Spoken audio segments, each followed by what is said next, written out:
নমস্কার বন্ধুরা, job updates and news শেয়ারের পক্ষ থেকে তোমাদের সকলকে জানাই স্বাগত। তো বন্ধুরা, আজকে কলকাতা মেট্রো রেল কর্পোরেশন লিমিটেডের পক্ষ থেকে বের হওয়া সম্পূর্ণ একটি নতুন ইনফরমেশন নিয়ে তোমাদের সাথে কথা বলবো, যেখানে তোমরা দেখতে পাবে যে শুধুমাত্র ডকুমেন্ট ভেরিফিকেশন এবং ওয়াক ইন ইন্টারভিউ দিয়ে তোমরা এখানে নিযুক্ত হতে পারছো। অর্থাৎ কোনো রকমের রিটেন টেস্ট দিতে হচ্ছে না। রিটেন টেস্ট ছাড়াই সরাসরি ডকুমেন্ট ভেরিফিকেশন এবং ওয়াক ইন ইন্টারভিউ দিয়েই তোমরা কলকাতা মেট্রো রেল কর্পোরেশন লিমিটেডে সরাসরি যুক্ত হতে পারছো। সেটা পশ্চিমবঙ্গের 23 জেলার যে কোনো প্রান্ত থেকেই, মানে 23 জেলার যে কোনো প্রান্ত থেকেই ছেলে হোক কিংবা মেয়ে, প্রত্যেকেই আবেদন করতে পারবে এবং অ্যাপ্লিকেশন করতে কাউকেই কোনো রকমের ফিস দিতে হবে না। অর্থাৎ সে সম্পূর্ণ বিনামূল্যেই আবেদন করতে পারবে। এবং এখানে তোমরা কিভাবে অ্যাপ্লিকেশন ফর্ম পূরণ করবে, কি কোয়ালিফিকেশন, কি পোস্টে নিয়োগ করা হচ্ছে, সে সম্পূর্ণ A to Z আলোচনা তোমাদের সাথে করব ভিডিওর মাধ্যমে। তাই স্কিপ না করে সম্পূর্ণ ভিডিওটি দেখলেই বুঝতে পারবে ইনফরমেশনটি কতটা গুরুত্বপূর্ণ হতে চলেছে। তো ডিটেলস বলার আগে প্রত্যেকের কাছে আমি একটাই রিকোয়েস্ট জানাবো যে যারা এখনো আমাদের এই চ্যানেলটিকে সাবস্ক্রাইব করোনি তারা ঝটপট চ্যানেলটিকে সাবস্ক্রাইব করে পাশে থাকা বেল আইকনটি ক্লিক করে দাও, যাতে করে পরবর্তী সমস্ত ইনফরমেশন পেয়ে যেতে পারো। তো চলো বন্ধুরা, দেরি করব না, এবার সরাসরি অফিসিয়াল নোটিশ নিয়ে বিস্তারিত আলোচনা তোমাদের সাথে শুরু করব। তো এখানে দেখো, অ্যাপ্লিকেশন করার লাস্ট ডেট থাকছে তোমাদের বলা রয়েছে 6/6/2025 তারিখ হচ্ছে অ্যাপ্লিকেশন করার লাস্ট ডেট। তো এখনো তোমাদের 6 জুন পর্যন্ত অ্যাপ্লিকেশন করার সুযোগ রয়েছে। তো 6 জুনের মধ্যে তোমাকে সম্পূর্ণ অ্যাপ্লিকেশন কমপ্লিট করতে হবে। আর এখানে নোটিফিকেশনও তার মানে 6 তারিখে বেরিয়েছে, কারণ সেই অনুযায়ী 30 দিন সময় রয়েছে। তো তার মধ্যে বেশ কিছুদিন অলরেডি চলে গেছে, এখনো 6 তারিখ মানে অনেকটাই সময় রয়েছে। তার মধ্যে চেষ্টা করো কমপ্লিটলি সম্পূর্ণ অ্যাপ্লিকেশন করে ফেলার। এবার আরেকটি বিষয় বলতে চাই যে তোমাদের এখানে অ্যাপ্লিকেশন যদি কোনো রকম ভাবে লেটে পৌঁছয়, এক সেকেন্ড, যদি কোনোভাবে লেটে পৌঁছায় বা ইনকমপ্লিট অ্যাপ্লিকেশন থাকে, তাহলে সেই অ্যাপ্লিকেশন কিন্তু গ্রহণযোগ্য হবে না। তো এখানে তোমাদের পরিষ্কার বলা রয়েছে যে সম্পূর্ণ নির্দিষ্ট সময়ের মধ্যে এবং কমপ্লিট অ্যাপ্লিকেশন তোমাকে সাবমিট করতে হবে। তো অ্যাপ্লিকেশন করতে তোমাদের একটি বায়োডাটা ফর্ম ফিল আপ করতে হবে। তো সেই বায়োডাটা ফর্মটি ফিল আপ করার জন্য ফার্স্ট অফ অল তোমাকে লিখতে হবে যে কোন পোস্টের জন্য অ্যাপ্লিকেশন করছো।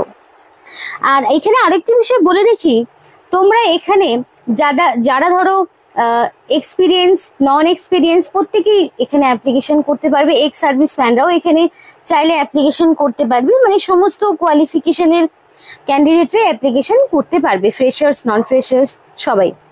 তো ফার্স্ট অফ অল তোমাকে এখানে মেনশন করতে হবে যে তুমি কোন পোস্টের জন্য অ্যাপ্লিকেশন করছো, সেটা ফার্স্ট অফ অল মেনশন করতে হবে। তারপরে তোমাদের নাম ইন ব্লক লেটার, তো ক্যাপিটাল লেটারে বা ব্লক লেটারে তোমার নাম দিতে হবে। আর এখানে রিসেন্ট কালার পাসপোর্ট সাইজের ফটো অ্যাটাচ করতে হবে। এজ অবশ্যই দিতে হবে। এবং এখানে তুমি তোমার যে বয়সটা বা নাম যা কিছু দিবে, সেটা কিন্তু মাধ্যমিক বা তার সমতুল্য পরীক্ষার সার্টিফিকেটে এক্স্যাক্টলি তোমার যা নাম, বয়স যা কিছু রয়েছে সেই অনুযায়ী দেওয়ার চেষ্টা করবে। তো ডেট অফ, এখানে এজটা অবশ্যই বসাবে 1/1/2025 অনুযায়ী এক্স্যাক্টলি কত বছর, কত মাস, কত দিন হচ্ছে সেটাকে মেনশন করবে। আর ডেট অফ বার্থের জায়গায় অবশ্যই ডেট অফ বার্থ মাধ্যমিকের অ্যাডমিট দেখে বসিয়ে দেবে। তারপরে ধরো তোমাদের এখানে জেন্ডার চুজ করতে হবে, মেল হতে পারে, ফিমেল হতে পারে, যে কেউই এখানে অ্যাপ্লিকেশন করতে পারবে। আর অ্যাপ্লিকেশন করতে কিন্তু তোমাদের কোনো রকমের ফিস দিতে হচ্ছে না, সম্পূর্ণ বিনামূল্যেই আবেদন করতে পারবে। এবার এই যে বায়োডাটা ফর্মটি তোমরা ইচ্ছা মতো তোমাদের ক্যাফে থেকে বা তোমরা নিজেরাও তৈরি করে নিতে পারো, নিজেদের মতো একটি বায়োডাটা ফরম্যাট ক্রিয়েট করতে পারো। আমি জাস্ট তোমাদেরকে একটি ডেমো দেখানোর চেষ্টা করছি। এটা কিন্তু কোনো অফিসিয়াল বায়োডাটা ফর্ম নয়, তোমরা চাইলে এইরকমই একটা ফরম্যাট ক্রিয়েট করতে পারো, সেটার জন্যই দেখিয়ে দিচ্ছি। আর এখানে দেখো, রিসেন্ট কালার পাসপোর্ট সাইজের ফটো দিতে হবে, অর্থাৎ যেই ফটোটি 6 মাসের বেশি পুরনো হবে না, একদম রঙিন ফটো।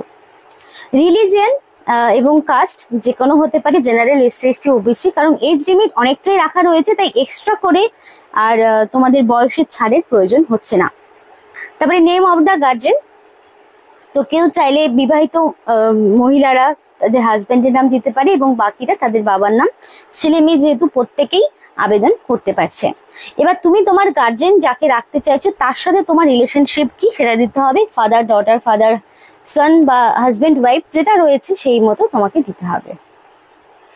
ম্যারিটাল স্ট্যাটাস, তুমি যদি ম্যারিড হও তাহলে ম্যারিড, যদি আনম্যারিড হও তাহলে সেই অনুযায়ী দেবে। বা ল্যাঙ্গুয়েজ নোন, তুমি কোন কোন ভাষা জানো, যে কটা ল্যাঙ্গুয়েজ জানে সে সেই মতো এখানে ল্যাঙ্গুয়েজগুলো ইনপুট করবে।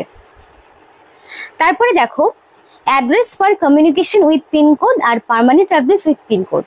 এবার কারোর কমিউনিকেশন অ্যাড্রেস, পার্মানেন্ট অ্যাড্রেস অনেকের সেম হয়, আবার এমন অনেকেই রয়েছে যাদের ডিফারেন্ট হয়। তো যাদের ডিফারেন্ট তারা ডিফারেন্ট ইনফরমেশন ইনপুট করবে। ফার্স্ট অফ অল থাকবে ভিলেজের নাম, তোমার গ্রামের নাম, then post office, police station, district, pincode, state. এই যে তোমাদের সম্পূর্ণ অ্যাড্রেসটি দিলাম, এইভাবেই তোমার সম্পূর্ণ অ্যাড্রেস এখানে বসাতে হবে। এটা হচ্ছে কমিউনিকেশন অ্যাড্রেস ফর কমিউনিকেশন। আর পার্মানেন্ট অ্যাড্রেসের ঘরে সম্পূর্ণ পার্মানেন্ট অ্যাড্রেস তোমাকে দিতে হবে। দেন মোবাইল নাম্বার চাওয়া হয়েছে এবং মেল আইডি চাওয়া হয়েছে। অবশ্যই অ্যাপ্লিকেশন করার জন্য তোমাকে ভ্যালিড ফোন নাম্বার এবং মেল আইডি দিয়েই অ্যাপ্লিকেশন করতে হবে, যাতে করে সিলেকশন প্রসেসের অল ইনফরমেশন তুমি সময় মতো পেয়ে যেতে পারো। তাই অ্যাপ্লিকেশন করতে অবশ্যই ভ্যালিড ফোন নাম্বার এবং মেল আইডি দিয়েই অ্যাপ্লিকেশন করার চেষ্টা করো। দেন মাধ্যমিকের তোমাদের নেম অফ দ্য ইনস্টিটিউশনের নাম, বোর্ডের নাম, total percentage, year of passing সবটা দিতে হবে। দেন উচ্চ মাধ্যমিকের সেম ভাবে সমস্ত রকম ইনফরমেশন সবটাই দিতে হবে। গ্র্যাজুয়েশনেরও দিতে হবে, কারণ এখানে হাইয়েস্ট কোয়ালিফিকেশন চাওয়া হয়েছে গ্র্যাজুয়েশন। সেটা সায়েন্স হতে পারে, কমার্স হতে পারে, আর্টস হতে পারে, যে কোনো ব্যাকগ্রাউন্ড থেকে মিনিমাম তুমি যদি গ্র্যাজুয়েট হয়ে থাকো তাহলেই তুমি এখানে অ্যাপ্লিকেশন করতে পারবে। এবার পোস্ট গ্র্যাজুয়েশনটা ইজ নট ম্যান্ডেটরি, তো যদি না থাকে দেওয়ার কোনো প্রয়োজন নেই। এবার যদি তোমাদের কোনো রকম ডিগ্রি থাকে সেগুলো ডিটেলস দেবে। এবার টেকনিক্যাল কোয়ালিফিকেশন কিছু থাকলে দিতে পারো। ওয়ার্ক এক্সপিরিয়েন্স না থাকলে দেওয়ার প্রয়োজন নেই, এবং যারা এক্স সার্ভিসম্যান যাদের কাজের অভিজ্ঞতা রয়েছে তারা তো অবশ্যই দেবে। আর এখানে তোমাদের হচ্ছে ডিক্লারেশন থাকছে, name and signature with date তোমাকে দিতে হবে। অবশ্যই রানিং হ্যান্ডরাইটিংয়ে ফুল সিগনেচার করবে। আর এর সাথে কিছু ডকুমেন্টস অ্যাটাচ করতে হবে। তো কি কি ডকুমেন্টস অ্যাটাচ করবে সেগুলো একটু বলে দিই, যেগুলো বেসিক ডকুমেন্টস দিতেই হয়। যেমন ধরো এজ প্রুফ, তো এজ প্রুফ হিসাবে মাধ্যমিক বা তার সমতুল্য পরীক্ষার অ্যাডমিট কার্ড। তারপরে ধরো অ্যাড্রেস প্রুফ, অ্যাড্রেস প্রুফ হিসাবে তুমি চাইলে আধার কার্ড, ভোটার আইডি এইগুলো দিতে পারো। দেন তোমাদের হচ্ছে কাস্ট সার্টিফিকেট যদি থাকে দেবে, নাহলে অল এডুকেশনাল কোয়ালিফিকেশনের সার্টিফিকেট মানে অ্যাডমিট, মার্কশিট, সার্টিফিকেট তোমাকে প্রোভাইড করতে হবে। তারপরে এক্সপিরিয়েন্স থাকলে দেবে, না থাকলে দেওয়ার প্রয়োজন নেই। এই সবটা করার পরে তোমাদের প্রত্যেকটি ডকুমেন্টসকে সেলফ অ্যাটাস্টেড করতে হবে। আর এই ডকুমেন্টসগুলোই কিন্তু তোমাকে আবার যবে ইন্টারভিউ হবে তোমাকে সেই ডকুমেন্টসগুলো অরিজিনাল নিয়ে যেতে হবে। আর এখানে তোমাদের রিসেন্ট কালার পাসপোর্ট সাইজের ফটো তো দিতেই হচ্ছে। আর আরেকটি বিষয় বলে রাখি, এখানে শুধুমাত্র যারা শর্ট লিস্টেড ক্যান্ডিডেট তারাই কিন্তু ইন্টারভিউ দেবে, অর্থাৎ application first of all submit হবে।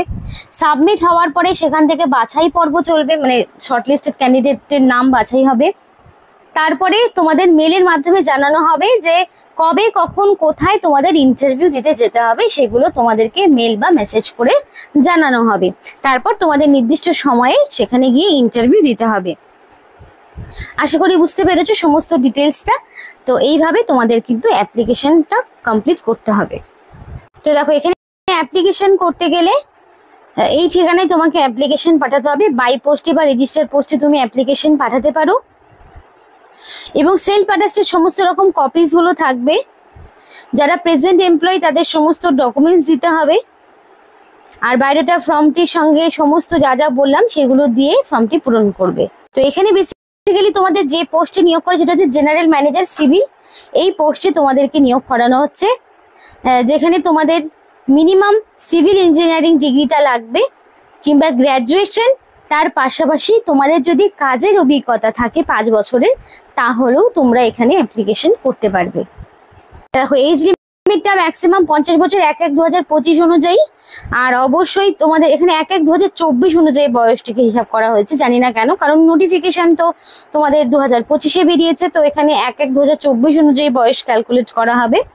আর এখানে তোমাদের অবশ্যই সাউন্ড হেলথ হতে হবে, তবেই mentally sound and physically fit থাকতে হবে, তবেই তোমরা আবেদন করতে পারবে। তো নিয়োগটি তোমাদের কলকাতা মেট্রো রেল কর্পোরেশন লিমিটেডের পক্ষ থেকে করা হচ্ছে। তো শুরুতেই যে অফিসিয়াল অ্যাড্রেসটি দেখিয়েছিলাম, ওয়েবসাইটটি দেখিয়েছিলাম, সেখান থেকে তোমরা অ্যাপ্লিকেশন ফর্মটি ডাউনলোড করতে পারবে। সেই অফিসিয়াল ওয়েবসাইট হচ্ছে www.kmrc.in, এটা হলো এদের অফিসিয়াল ওয়েবসাইট। তো বন্ধুরা, এই ছিল আজকে সম্পূর্ণ ভিডিও। ভালো লাগলে অবশ্যই লাইক করো এবং চ্যানেলটিকে সাবস্ক্রাইব করে আমাদের সাপোর্ট করো, আমাদের সাথে থেকো, পাশে থেকো। আর ভিডিওটি সম্পূর্ণ দেখার জন্য তোমাদের সকলকে জানাই অসংখ্য ধন্যবাদ।